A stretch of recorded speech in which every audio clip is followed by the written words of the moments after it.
Bismillahirrahmanirrahim. Assalamualaikum warahmatullahi wabarakatuh. Alhamdulillahirabbil alamin wa bihi nasta'in ala umurid dunya waddin. Wassalatu wassalamu ala asyrafil anbiya'i wal mursalin wa ala alihi wa ashabihi ajma'in amma ba'd. Rabbi shrah li sadri wa yassir li amri wa hlul 'uqdatam min lisani yafqahu qawli. Para santri sekalian, marilah kita melanjutkan kembali pembacaan hadis-hadis di dalam kitab Al-Arba'in An-Nawawiyah dengan terlebih dahulu membaca umul kitab. Mudah-mudahan dengan bacaan umul kitab apa yang kita baca dan kita kaji hari ini membawa keberkahan dan manfaat baik bagi kehidupan kita di dunia maupun kehidupan kita di akhirat. Ala hadhihi niyyah al-Fatihah. A'udzubillahi minasyaitonir rajim. Bismillahirrahmanirrahim. Alhamdulillahirabbil alamin. Ar-Rahmanir-Rahim Maliki yaumiddin iyyaka na'budu wa iyyaka nasta'in ihdinas siratal mustaqim siratal ladzina an'amta 'alaihim ghairil maghdubi 'alaihim waladdallin. Bismillahirrahmanirrahim. Al-haditsu at-tasi'u 'ashar. Al-haditsu hadis at-tasi'u 'ashar yang ke-19. Jadi kita sekarang sedang mengkaji atau membaca hadis yang ke-19 di dalam kitab Arba'in Nawawi, yaitu hadis tentang aunillahi ta'ala wa hifdhihi. Aunillahi ta'ala, pertolongan Allah ta'ala, wa hifdhihi, dan penjagaannya atau perlindungannya. Bismillahirrahmanirrahim. An Abil Abbas, Abdullah bin Abbas. An Abil Abbas, dari Abil Abbas, yaitu Abdullah bin Abbas, salah satu sahabat Rasulullah SAW, radhiyallahu ta'ala anhuma. Semoga Allah meridhoi keduanya. Meridhoi Abdullah bin Abbas dan Al-Abbas paman Nabi SAW. Qala, Abul Abbas berkata, mengatakan sesuatu atau menceritakan sesuatu. Apa katanya? Kuntu khalfan Nabi sallallahu alaihi wasallam yauman. Kuntu, ada itu dulu aku, kata beliau, kata Abdullah bin Abbas, khalfan Nabi sallallahu alaihi wasallam yauman. Khalfan Nabi berada di belakang Nabi sallallahu alaihi wasallam yauman, suatu hari. Jadi dia cerita, suatu hari aku sedang berada di belakang Kanjeng Nabi Muhammad sallallahu alaihi wasallam. Faqala, kemudian Rasulullah sallallahu alaihi wasallam bersabda kepada Abdullah bin Abbas. Apa sabda beliau? Ya gulamu, wahai anak, atau le, atau cung, san, anak, anakku, katakanlah begitu. Ini sesungguhnya aku u'allimuka, mengajari kamu kalimatin, beberapa kali. Nak, le, aku pengen ngajari kamu beberapa kalimat. Aku ingin menasihatkan beberapa kalimat kepadamu. Itulah kira-kira Nabi SAW mengatakan kepada Abdullah bin Abbas. Apa saja kalimat itu? Pertama, sabda Rasulullah SAW. Ihfadillaha yahfadka. Ihfadillaha, jagalah Allah. Yahfadka, maka Allah akan menjaga. Maksudnya gimana kita disuruh menjaga Allah itu? Maksudnya jagalah atau perhatikanlah firman-firman Allah. Perhatikanlah rambu-rambu yang telah ditentukan Allah. Kalau ada perintah kita laksanakan, kalau ada larangan kita jauhi. Perhatikanlah, jagalah rambu-rambu itu. Jagalah norma-norma agama itu. Kalau engkau menjaga Allah, ya, kata Rasulullah SAW, yahfadka, maka Allah juga akan menjaga. Tapi kalau engkau tidak menjaga Allah, mengabaikan aturan-aturan Allah, maka Allah juga akan lepas diri dari kamu, tidak akan menjagamu. Ihfadillah, jagalah Allah, kata Rasulullah, tajidhu tujahaka, engkau akan menemukan Allah tujahaka, berada di hadapan kamu, atau selalu mengawal kamu. Jadi kalau kita senantiasa menjaga Allah, artinya memperhatikan atau mengindahkan aturan-aturan yang telah ditetapkan Allah, maka Allah akan senantiasa bersama kita. Idza sa'alta, jika engkau meminta, fas'alillah, maka mintalah kepada Allah. Jika kamu butuh, mohon pertolongan, jangan engkau mohon pertolongan kepada yang lain selain Allah. Hanya mohon pertolongan kepada Allah. Jadi kalau kita membutuhkan sesuatu, ya, sedang perlu akan sesuatu, kita pertama kali kita harus memohon kepada Allah. Yang lain-lain itu namanya ikhtiar atau usaha.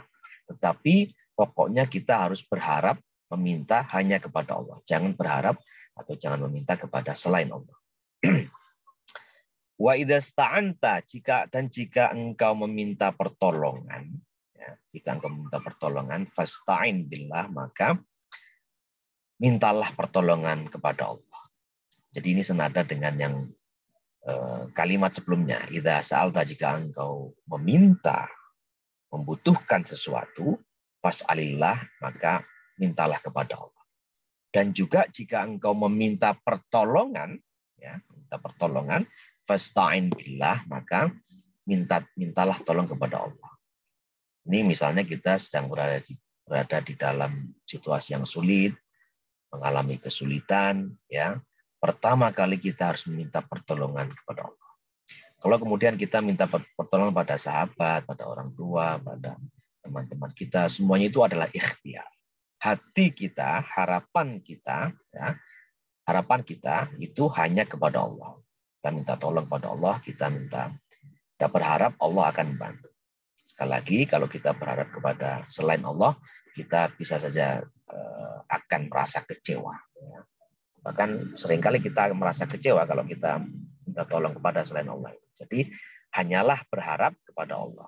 Kita berharap hanya kepada Allah. Ini yang diajarkan oleh hadis. Wa'alam, dan ketahuilah kata Rasulullah SAW. Annal ummata, sesungguhnya sekelompok orang, ya, lawijtama'at, kalau mereka itu telah berkumpul ala ayyam fa'uka bisyai'in, untuk memberi pertolongan kepada kamu. Jadi kalau ada sekelompok orang, mereka berkumpul, bersepakat, ingin menolong kamu, membantu kamu, memberi kamu manfaat bisyai'in, dengan sesuatu, lam yanfa'uka, mereka itu tidak akan bisa memberikan kamu manfaat. Mereka semua itu tidak akan bisa menolong kamu, illa, kecuali bisyai'in, dengan sesuatu, qad katabahullahu laka, yang Allah telah tulis atau Allah tetapkan pertolongan itu untuk kamu. Jadi kalau kita itu mendapatkan sekelompok orang yang ingin membantu kita tentang suatu urusan, itu bantuan mereka itu tidak akan ada gunanya, kecuali memang Allah sudah menetapkan bahwa bantuan itu akan sampai atau bantuan itu ada gunanya. Kalau Allah menetapkan sebaliknya, ya tidak bisa. Seperti ini, wa in ijtama'u ala ayyadurruka bisyai'in, ya, sebaliknya wa in ijtama'u, dan jika sekelompok orang itu berkumpul, bersepakat ala ayyadurruka, untuk mencederai kamu, ya, atau memberikan kamu madorot, memberikan kamu bahaya, bisyai'in, dengan suatu bahaya, dengan suatu hal, lam yadurruka illa bisyai'in qad katabahu alaika, maka apa yang mereka niatkan untuk mencederai kamu itu tidak akan terjadi, kecuali Allah telah mencatat atau menetapkan bahwa memang akan terjadi sesuatu pada diri kamu. Ya. Jadi sabda Nabi ini mengajarkan kepada kita bahwa kita sebenarnya tidak perlu takut pada apapun, karena sesuatu itu, ya, sebenarnya tidak akan terjadi tanpa izin Allah. Ya, seperti tadi yang Rasulullah SAW katakan, kalau ada sekelompok orang itu bersepakat membantu kamu untuk menyelamatkan kamu atau memberikan kamu manfaat tentang sesuatu, maka segala macam bantuan itu tidak akan ada gunanya, kecuali Allah sudah menetapkan bahwa kamu bisa mendapatkan manfaat atau mendapatkan bantuan dari mereka itu. Tapi sebaliknya, jika ada sekelompok orang yang berkumpul, bersepakat, menyusun rencana untuk mencederai kamu, ya, untuk menyengsarakan kamu atau untuk memberikan kamu kesulitan atau bahaya, maka semua yang mereka rencanakan atau mereka niatkan itu tidak akan ada gunanya, kecuali memang Allah sudah menetapkan bahaya itu atau kesempitan itu terjadi pada diri kamu. Ini kaitannya dengan percaya pada takdir. Semuanya itu sudah ditetapkan oleh Allah. Rufi'atil aqlam, telah diangkat pena-pena. Maksudnya catatan Allah itu ya sudah pena-pena itu sudah diangkat, maksudnya sudah tidak ditulis. Sesuatu itu, segala sesuatu yang terjadi di dunia ini sudah tercatat di sana, ya. Sudah diangkat, penanya itu sudah diangkat. Ini sebenarnya metafor atau majas bahwa yang terjadi di sekitar kita atau yang terjadi terhadap kita itu sebenarnya sudah ditulis di alam sana. Jadi itu semua sudah ditetapkan, penanya sudah diangkat. Ya. Kemudian wajah fatis suhuf, dan suhuf telah kering. Lembaran-lembaran itu telah kering. Sudah tidak bisa berubah. Ya, kenapa? Ya karena Allah telah tetapkan sesuatu. Jadi hadis ini mengajarkan kepada kita tentang tauhid yang sebenar-benarnya. Mengajarkan tentang iman yang sebenar-benarnya. Bahwa segala sesuatu itu berada di tangan Allah. Makanya Allah bilang kalau kita ingin minta pertolongan, ya mintalah tolong kepada Allah. Kalau kita ingin dijaga oleh Allah, ya jagalah Allah dengan memperhatikan perintah-perintahnya, memperhatikan larangan-larangannya. Kalau kita menghadapi sesuatu, apakah itu sesuatu yang baik atau sesuatu yang buruk, ya percayalah bahwa itu semua sudah ditetapkan oleh Allah, dan penetapan Allah itu sesuatu yang terbaik buat kita. Kenapa? Ya karena semuanya sudah ditulis di alam sana sebelum sesuatu itu terjadi. Ya. Makanya kalau ada orang bersekongkol untuk memberikan kita bahaya, madorot, mencederai kita, ya kita tidak perlu takut. Karena bahaya atau madorot yang akan mereka berikan kepada kita itu semua tidak akan berarti apa-apa kalau Allah tidak mengizinkan. Sebaliknya, kalau ada sekelompok orang berniat menyelamatkan kita atau berniat membantu kita, maka bantuan mereka itu tidak akan ada manfaatnya kalau Allah tidak mengizinkan atau Allah tidak menetapkan sebelumnya bahwa itu akan menyelamatkan kita. Karena itu pelajarannya adalah segala sesuatu mesti kita kembalikan kepada Allah. Yang baik dikembalikan kepada Allah, yang buruk pun yang terjadi pada kita kembalikan kepada Allah. Dengan begitu kita akan tetap bisa tawakal, pasrah, dan tidak cepat putus asa. Rawahut Tirmidzi meriwayatkan hadis ini Imam Tirmidzi waqala, dan beliau berkata haditsun hasanun sahih. Hadis ini dapat dikategorikan sebagai hadis hasan yang sahih. Jadi bisa kita pakai sebagai pegangan. Wa fi riwayati ghairi Tirmidzi, dan di dalam riwayat lain yang bukan Tirmidzi ada sedikit perubahan atau sedikit perbedaan redaksi yang bunyinya ihfazillah, jagalah Allah, tajidhu, maka engkau akan mendapatinya amamaka, mendapati Allah itu amamaka, di depan kamu. Jagalah Allah, maka engkau akan mendapati Allah itu berada di depan kamu, di hadapan kamu, menjaga kamu. Ta'arraf ilallah firraha, kenalilah Allah firraha, di dalam masa lapang, ya. Kenalilah Allah di masa lapang, ya arifka, maka Allah akan mengenalimu fisyiddah, di dalam kesulitan. Jadi kalau kita sedang dalam keadaan lapang, sedang banyak rezeki, sedang mendapatkan banyak kenikmatan, jangan lupa Allah. Supaya nanti Allah tidak melupakan kita ketika kita menghadapi kesulitan. Ya, kalau kita lupa kepada Allah ketika kita sedang lapang, tidak pernah sholat, tidak pernah puasa, ya nanti Allah juga akan melupakan kita ketika kita berada di dalam kesulitan.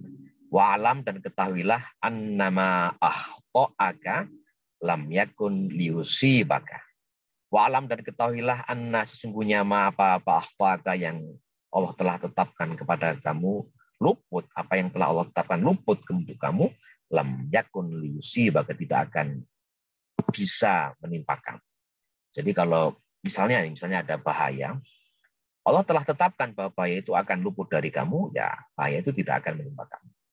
Makanya kita kadang-kadang membaca berita atau melihat kejadian di mana ada kecelakaan, ya, ada 1-2 orang meninggal, tapi yang lain selamat. Nah, yang selamat ini telah ditetapkan Allah bahwa mereka memang akan lepas dari bahaya itu. Jadi mereka akan selamat. Sementara yang meninggal ya memang ditakdirkan Allah pada saat itu mereka akan meninggal. Wa ma asabaka, dan apa-apa yang Allah telah tetapkan itu akan menimpa kamu, lam yakun liyukhtiaka, maka tidak akan dia luput dari kamu. Sebaliknya, kalau Allah sudah menetapkan bahwa bahaya itu pasti akan menimpa kamu, atau musibah itu pasti akan menimpa kamu, maka musibah itu tidak akan lepas dari diri kita, meskipun kita mencoba melindungi kita dengan segala macam. Wa alam, dan ketahuilah annan nasra ma'as sabri. Sesungguhnya pertolongan itu bersama sabar. Jadi kalau kita sedang menghadapi kesulitan atau sesuatu kehidupan yang sempit, maka bersabarlah. Sabar itu artinya bertahan. Bertahan, tetap meminta tolong pada Allah, dan jangan pernah putus asa. Itu namanya sabar. Dan dalam kesabaran itu nanti Allah akan mendatangkan pertolongan. Wa annal faraja, dan juga ketahuilah tadi ya, wa annal faraja, sesungguhnya al-faraj yaitu kelapangan atau kemenangan ya, itu ma'al karbi, bersama kesempitan. Kita akan mendapatkan kelapangan ada selalu bersama kesulitan. Kalau kita sedang berada di dalam situasi sulit, pasti di sana nanti ada kelapangan. Sehingga kita tidak boleh sekalipun merasa putus asa ketika kita menghadapi segala sesuatu. Wa anna ma'al usri yusra, dan ketahuilah bahwasanya sesungguhnya ma'al usri, bersama kesulitan itu, yusron, ada kemudahan. Jadi tidak ada sesuatu itu yang 100% sulit, pun tidak ada sesuatu yang 100% mudah. Jadi di dalam kesulitan itu pasti ada kemudahan. Dan demikian kita tetap bertawakal, bisa pasrah kepada Allah, dan tidak menjadi putus asa. Demikian untuk kali ini. Mudah-mudahan ada manfaatnya. Terima kasih. Billahi taufiq wal hidayah. Assalamualaikum warahmatullahi wabarakatuh.